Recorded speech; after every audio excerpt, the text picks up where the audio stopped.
BMC additional commissioner Ratnakar Sahu बर्तमान से hero पलटि जाइछन्ति समस्तंकर निद भांगी हजै दैछन्ति।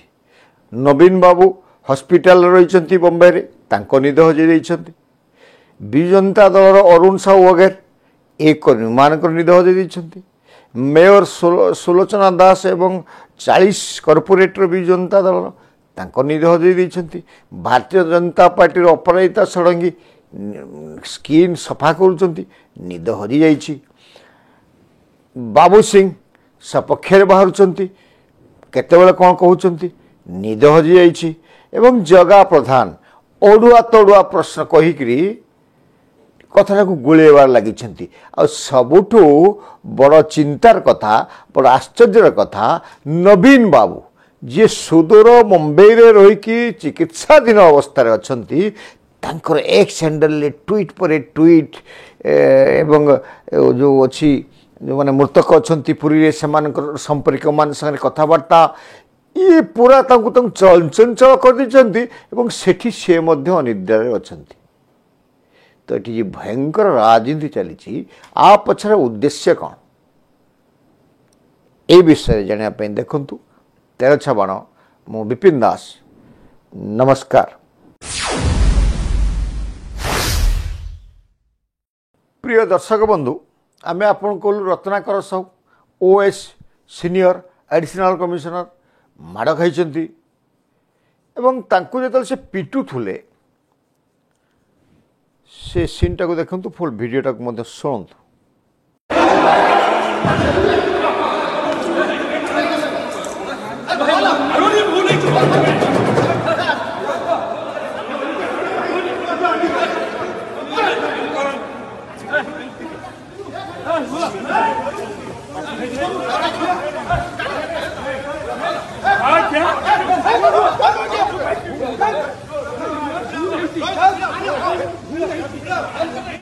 से कहते भूल हो जाइछि।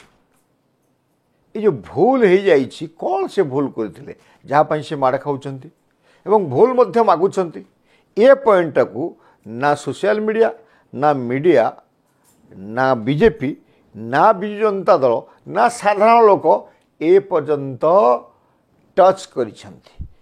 से भूलटा कौन जो भूल पर से माड़ खाऊंट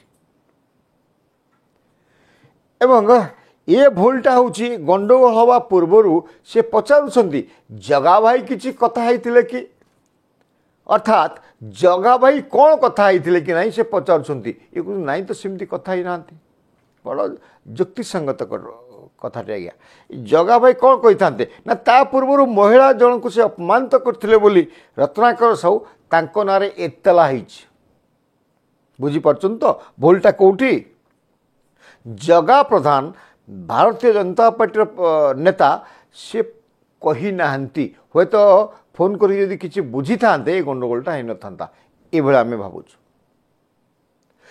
आम कहूँ यापाई नुहे जे जड़े ऑफिसर को हो साधारण लोक को माड़ मार को समस्ते निंदा करेंगे आमे दृढ़ भाव में निंदा करुचु एवं ए मोहन चरण माझी सरकार तत्परता देखी दलर कॉर्पोरेटर जीवन राउत 29 नंबर एवं रश्मि महापात्र देवाशीष महांती एमान को तत्परतार सहित गिरफ्त कर भुवनेश्वर कमिशनरेट पुलिस। तेणु मोहन माझी धन्यवादर पात्र एवं आउ गोटे कथा सेठी घटी जे हठात बिजु जनता दल सक्रिय होकर शीर्ष नेता नवीन पट्टनायक जे सदा सर्वदा नीरव रहती आजिकल बहुत मीडिया सोशल मीडिया एक्टिव हो गए। से जेतेबेले परीठू आरंभ करी बेबीनाठू आरंभ करी बहु छोट छोट झील एवं नाबालिका झील धर्षण मृत्युवरण करुले जितेबले पूर्व शह शह लोक मृत्युवरण करुले तांकर परिवार प्रति संवेदना नथिला। मुख्यमंत्री 24 वर्षर दुख प्रकाश मध्य केबे करिनथिले किंतु एठी आपण गोटे आपन को सिनेरी आमे देखौछु जे पुरीर जो माने अघटन रे मरि जाइछन्ति ତାଙ୍କର ନିକଟ ସମ୍ପର୍କୀୟ ମାନଙ୍କ ସାଙ୍ଗରେ କଥା ହେଉଛନ୍ତି, ପୁଣି ଛୋଟ ଅଳ୍ପ କଥା ନୁହେଁ, ବହୁତ କଥା ହେଉଛନ୍ତି ଏବଂ ତାକୁ ଭିଡ଼ିଓ କରୁଛନ୍ତି। ଏବଂ ନବୀନ ବାବୁ ଆର ମାନେ କ'ଣ? ଏଇଟା କ'ଣ କୁତ୍ସିତ ରାଜନୀତି ନୁହେଁ? ଆପଣ ସମ୍ବେଦନା ପ୍ରକାଶ କରୁଥିବା ମନା ନାହିଁ, କିନ୍ତୁ ଭିଡ଼ିଓ କରିକି ସୋସିଆଲ ମିଡ଼ିଆକୁ ଆଣିବା ଏଇଟା କ'ଣ ଦର୍ଶାଉଛି? ଆପଣ କି ନୀତି? ଏଇଟା ଡାଟି ପଲିଟିସିଆନ୍ ନୁହେଁ କି? ଆମେ ପୁରା ଘଟଣା ଯିବା ପୂର୍ବରୁ ଆମେ ଆପଣଙ୍କୁ କହୁଛୁ ନବୀନ ବାବୁ ଆଜିକାଲି କ'ଣ କରୁଛନ୍ତି। ଆମେ ଗତକାଲି ଆପଣଙ୍କୁ କହିଥିଲୁ ସେ କେମିତି କାନ୍ଦିକିରି ତା ଆଗରେ ରଥ ଆଗରେ ପ୍ରଣାମ କରୁଥିଲେ ସବୁ କରୁଥିଲେ ଏବଂ ତା ପାଇଁ ମଧ୍ୟ ସେ ସୋସିଆଲ ମିଡ଼ିଆରେ ପୋଷ୍ଟ କରିଥିଲେ ନିଜ ଏକ୍ସ ହ୍ୟାଣ୍ଡେଲରେ। ଏବଂ ତାପରେ ଯେତେବେଳେ 3 ଜଣ ଦେଖନ୍ତୁ କେମିତି କରିଥିଲେ, ଆପଣ ଆମକୁ ପିକ୍ଚର ଦେଖାଉଛୁ। ଯେ ଦ୍ୱିତୀୟ କଥା ହେଉଛି ଯେତେବେଳେ ସେଠି ଭିଡ଼ ହେଲା ରଥଯାତ୍ରା ଦିନ, ନନ୍ଦିଘୋଷ ଟଣା ହୋଇପାରିଲାନି, ବିଳମ୍ବ ହେଲା, ୟା ପାଇଁ 2ରୁ ଅଧିକ ଏକ୍ସ ହ୍ୟାଣ୍ଡେଲରେ ପୋଷ୍ଟ କରିଛନ୍ତି। ଏବଂ ତୃତୀୟ କଥା ହେଉଛି ପ୍ରାଣ ହରାଇଥିବା ଲୋକଙ୍କର ପରିବାର ବର୍ଗକୁ ସମବେଦନା ଜ୍ଞାପନ କରିକି ମଧ୍ୟ ନିଜ ଏକ୍ସ ହ୍ୟାଣ୍ଡେଲକୁ ଆସିଛନ୍ତି। ନନ୍ଦିଘୋଷ ବିଳମ୍ବରେ ଟଣା ହୋଇପାରିବାନି ଯୋଗୁଁ ମଧ୍ୟ ସେ ଏକ୍ସ ହ୍ୟାଣ୍ଡେଲକୁ ଆସିଛନ୍ତି। ଏବଂ ଓଡ଼ିଆ ଏବଂ ଇଂରାଜୀ ଖବରକାଗଜ ଯେଉଁଟା ତାଙ୍କ ଜୀବନରେ ସେ କେବେ କରିନାହାନ୍ତି, ଏକ୍ସ ହ୍ୟାଣ୍ଡେଲକୁ ଆସି ସେୟାର କରୁଛନ୍ତି ଏବଂ ମୋହନ ଚରଣ ମାଝୀ ସରକାରକୁ ଟାର୍ଗେଟ୍ କରୁଛନ୍ତି। ଏବଂ ସବୁଠୁ ବଡ଼ କଥା ହେଉଛି ଇଏ କମ୍ ସମବେଦନା ଜଣାଉଛନ୍ତି, ବେଶୀ ସରକାର ମୋହନ ସରକାରର ଅପାରଗତା ଅଛି ଏବଂ ଦୋଷ ଲଦୁଛନ୍ତି, ଏଭଳି ବାର୍ତ୍ତାଟି ସେଥିରେ ଲେଖୁଛନ୍ତି। ଆପଣ ସ୍ପଷ୍ଟ ଭାବରେ ପଢ଼ନ୍ତୁ। ଏବଂ ସବୁଠୁ ବଡ଼ କଥା ହେଉଛି ନବୀନ ବାବୁ ଗତକାଲି ଏ ଘଟଣା ଘଟିବାର 10-15 ମିନିଟ୍ ପରେ ଭୁବନେଶ୍ୱର ବିଏମ୍ସି ଘଟଣା କରିବାରେ ପୁଣି ଗୋଟେ ଏକ୍ସ ହ୍ୟାଣ୍ଡେଲରେ ୟାକୁ ନିନ୍ଦା କରିଛନ୍ତି। ସରକାର ପାରିବା ପୁଣିଆ ଉପରେ ପ୍ରଶ୍ନ ଉଠାଇଛନ୍ତି ଏବଂ ଗିରଫ କରିବା ପାଇଁ ମଧ୍ୟ କହିଛନ୍ତି ଦୋଷୀମାନଙ୍କୁ, ଏବଂ କହିଛନ୍ତି ୟା ପଛରେ ଯେଉଁ ରାଜନୈତିକ ନେତାମାନଙ୍କର ହାତ ଅଛି ସେମାନଙ୍କୁ ମଧ୍ୟ ଗିରଫ କରିବା। ବଡ଼ କଥାଟା, ବଡ଼ ପଏଣ୍ଟ ଆଜ୍ଞା। ସେହି ହିସାବରେ ବର୍ତ୍ତମାନ ସରକାର ଭାରତୀୟ ଜନତା ପାର୍ଟି ମେୟରକୁ ଗିରଫ କରିଛି, ସେଥିରେ ସେ ସନ୍ତୁଷ୍ଟ ହେଇନାହାନ୍ତି। ଇଏ ଓଡ଼ିଶାରୁ ଫୋନ୍ ଯାଉଛି ପାଣ୍ଡିଆନ ପାଖକୁ, ପାଣ୍ଡିଆନ ସେଠି ଯାହା କରୁଛନ୍ତି ସେ ସେୟା କରୁଛନ୍ତି, ଏକ୍ସ ହ୍ୟାଣ୍ଡେଲଟାକୁ ପାଣ୍ଡିଆନ ବସ୍ତୁ ଚଲାଉଛନ୍ତି। ଟାର୍ଗେଟ୍ ହେଉଛନ୍ତି ଜଗା ପ୍ରଧାନ।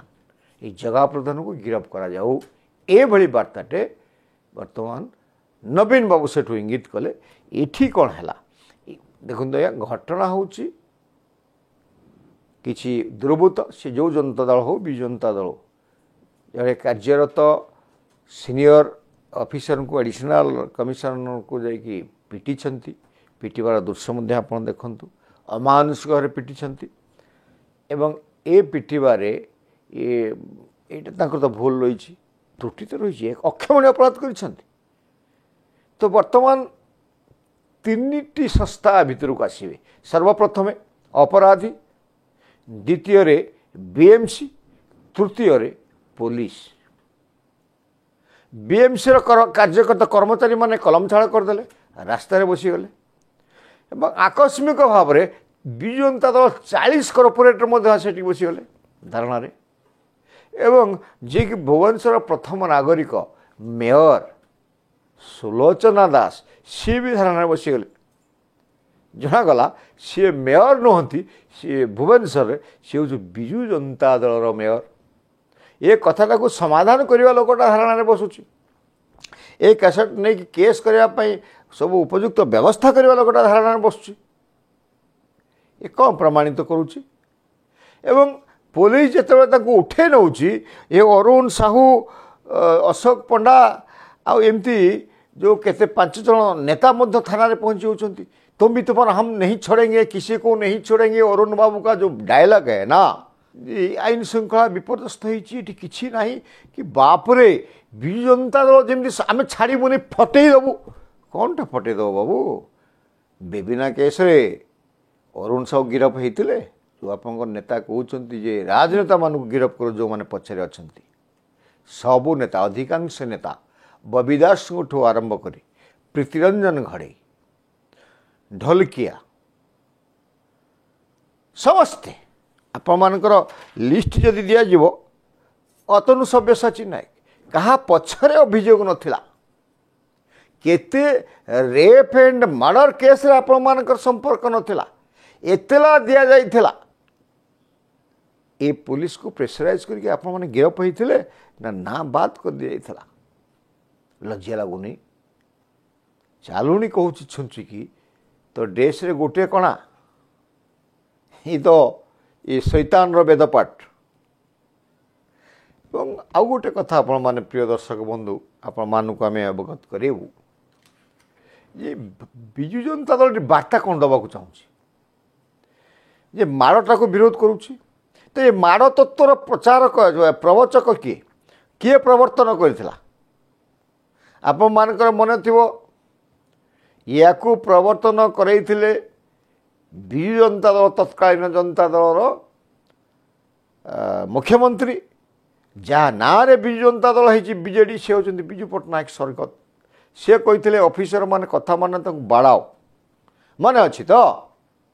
ଏ ମାଡ଼ ତତ୍ତ୍ୱର ପ୍ରଥମେ ଶୁଭାରମ୍ଭ କରିଥିଲେ ବିଜୁ ପଟ୍ଟନାୟକ, ଅତିଷ୍ଠ ହୋଇଥିଲେ। ତା ପୂର୍ବରୁ କଂଗ୍ରେସ ଥିଲା, ସେତେବେଳେ ମଧ୍ୟ ଅଫିସରମାନେ ମାଡ଼ ଖାଉଥିଲେ। ତା କାରଣ ତାଙ୍କର ଦୁରାତ୍ମ ବଢ଼ିଯାଏ, ଲୋକ ପ୍ରତିନିଧିଙ୍କର କାର୍ଯ୍ୟ କରନ୍ତି ନାହିଁ। ଏବଂ ଯେତେବେଳେ ନବୀନ ବାବୁ ମୁଖ୍ୟମନ୍ତ୍ରୀ ହେଲେ ସେତେବେଳେ କେତେ ଯେ ଅଫିସର ମାଡ଼ ଖାଇଛନ୍ତି ତା ଠିକ୍ ଠିକଣା ନାହିଁ। ପରବର୍ତ୍ତୀ ଅବସ୍ଥାରେ ପାଣ୍ଡିଆନ ଆସିଲେ ଏବଂ ଏଇ ଅଫିସରମାନଙ୍କୁ ଶକ୍ତିଶାଳୀ କଲେ ଏବଂ ବାବୁରାଜ ଏବଂ ନେତାରାଜ ଭିତରେ ଲଢ଼େଇ ଚାଲିଲା। ଏ ଲଢ଼େଇରେ ଯେତେବେଳେ ନେତାମାନେ ଜିତି ଯାଉଥିଲେ କାମ ହେଉଥିଲା, ଯେତେବେଳେ ବାବୁମାନେ ଜିତି ଯାଉଥିଲେ ନେତାମାନେ ପିଟୁଥିଲେ। ଏଇ ତ କଥା। ଏଇଟା କଂଗ୍ରେସ ସମୟରେ ମାଡ଼ ହେଉଥିଲା, ଜନତା ଦଳ ସମୟରେ ବିଜୁ ବାବୁଙ୍କ ସମୟରେ ମାଡ଼ ହେଉଥିଲା, ଏ ନବୀନ ବାବୁଙ୍କ ସମୟରେ ବହୁତ ମାଡ଼ ହେଇଛି। ହଜାର ହଜାର ଅଫିସରଙ୍କୁ ମାଡ଼ ହେଇଛି, ନେତାମାନେ କାନ ମୂଳି ଫଟେଇ ପକାଇଛନ୍ତି।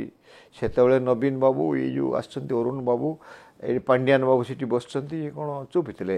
କାହିଁ ଚୁପ୍ କରି ରଖିଥିଲେ ମୁହଁଟାକୁ କହିଲେ? ଏବେ ବାହାରି ପଡ଼ୁଛନ୍ତି। ଏବଂ ଏ ମାଡ଼ଟା କାହିଁକି ହେଇଛି? ସେ ଯେଉଁ ମହିଳାଙ୍କୁ ଅପମାନିତ କରିଥିଲେ, ସେ ମହିଳା କ'ଣ ନ୍ୟାୟ ପାଇବ ନାହିଁ? ନ୍ୟାୟ ମାନେ ନୁହେଁ ଯେ ତାକୁ ପିଟିବେ ଅଫିସରକୁ, ଚାରିବେ, ତା ପାଇଁ ଅଲଗା ଅଛି, ଏଫଆଇଆର୍ କରିଥିଲା, ପୁଲିସ ଆସିଥାନ୍ତା, କ'ଣ ହେଇଥାନ୍ତା, ଅଲଗା କଥା। ଇଏ ବାବୁ ଜଣକ, ନବୀନ ବାବୁ ଜଣକ ସବୁଆଡ଼କୁ କଥାବାର୍ତ୍ତା କରୁଛନ୍ତି। ତାଙ୍କ ସମୟରେ ଯେତେବେଳେ ଏମିତି ଓଏସ୍ ମାନେ ଆନ୍ଦୋଳନ କରୁଥିଲେ, କେବଳ ନବୀନ ବାବୁ କଥା ହେଇଛନ୍ତି, ଦେଖିଛନ୍ତି? ଲୋକ ତ ସାଧାରଣ କଥା, ଅଫିସରମାନେ ଯେତେବେଳେ ଆନ୍ଦୋଳନ କରୁଥିଲେ, କଲମ ଛାଡ଼ କରୁଥିଲେ, ନବୀନ ବାବୁ କଥା ହେଇଥିବା ଦେଖିଛନ୍ତି? ବରଂ ମୋହନ ଚରଣ ମାଝୀ ଏ ଓଏସ୍ ସାଙ୍ଗରେ କଥା ହେଇକି ତାଙ୍କର ଯେଉଁ କଲମ ଛାଡ଼ ଆନ୍ଦୋଳନ କରୁଥିଲେ ତାକୁ ବନ୍ଦ କରିଦେଲେ।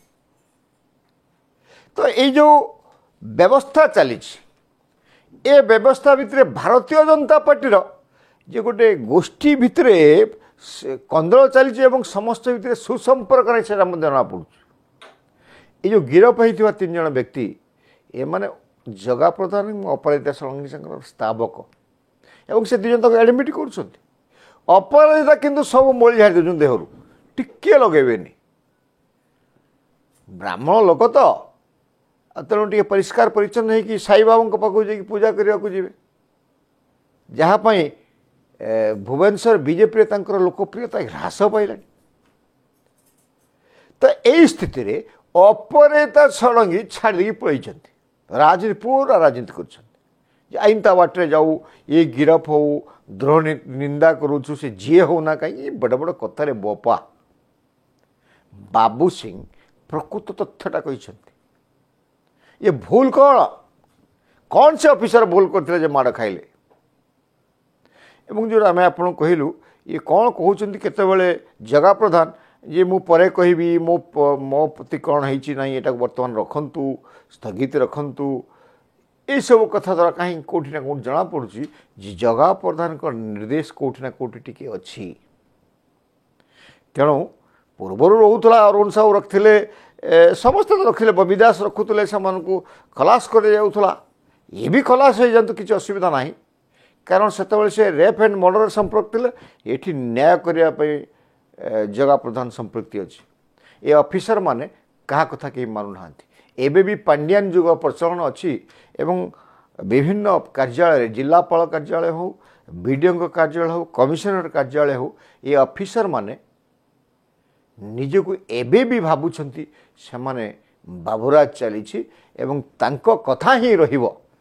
MLA MP ମନ୍ତ୍ରୀମାନଙ୍କ କଥା ମଧ୍ୟ ଇଏ ଅଫିସରମାନେ ଶୁଣୁନାହାନ୍ତି। ଆମେ ଏଠି ଧାଡ଼ିଏ କହିବୁ ଶେଷରେ, କଂଗ୍ରେସ ଶାସନ ସମୟରେ ଏ ଅଫିସରମାନେ ହଁ ହଜୁର କହିକି ରହିଥିଲେ, କାରଣ ମାଡ଼ ତତ୍ତ୍ୱ ପ୍ରଚଳନ ହେଇଥିଲା।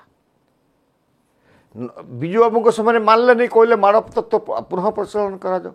ନବୀନ ବାବୁଙ୍କର ମାଡ଼ ତତ୍ତ୍ୱ ତ ଥିଲା, କିନ୍ତୁ ବିଶେଷ ତାଙ୍କର ଆବଶ୍ୟକ ନଥିଲା, କାରଣ ପାଣ୍ଡିଆନ ଥିଲେ। ପାଣ୍ଡିଆନ ତତ୍ତ୍ୱ ପ୍ରଚଳନ ବର୍ତ୍ତମାନ ଅଫିସରମାନଙ୍କୁ ଲଗାମ ଛଡ଼ା କରିଛି ଏବଂ ବର୍ତ୍ତମାନ ରାଜ୍ୟ ଶାସନ ଅଫିସରମାନେ ଯେଉଁ ଦୀର୍ଘ 24 ବର୍ଷ ଧରିକି ଚଳାଉଥିଲେ ଏବେ ବି ସେଇ ଢାଞ୍ଚାରୁ ମୁକ୍ତ ହୋଇପାରୁନାହାନ୍ତି। ତେଣୁ ଏଭଳିଆ ଗୋଟେ ଅଧେ କେଉଁଠି ମାଡ଼ ମାରିଦେଲେ ସବୁ ଅଫିସର ସାବାଡ଼ ହୋଇଯିବେ ଏବଂ ଏଭଳି କାହିଁକି ଗୋଟେ ବିଜୁ ଜନତା ଦଳ ଯେଉଁଟା ପାର୍ଟି କରୁଛି ନା, ଇଏ ତାଙ୍କର ପଥ ପ୍ରଦର୍ଶକ ଭାରତୀୟ ଜନତା ପାର୍ଟି ନେତାମାନେ ଏହା ଭାବୁଛନ୍ତି ଗୋଟେ ଦୁଇଟା ଏମିତି କେଉଁଠି ବାଡ଼ାବାଡ଼ି କରିଦେଲେ ପ୍ରଶାସନ ଚୁପ୍ ହୋଇଯିବ ଏବଂ ସଠିକ୍ ଢଙ୍ଗରେ କାର୍ଯ୍ୟ ହେବ। ନମସ୍କାର।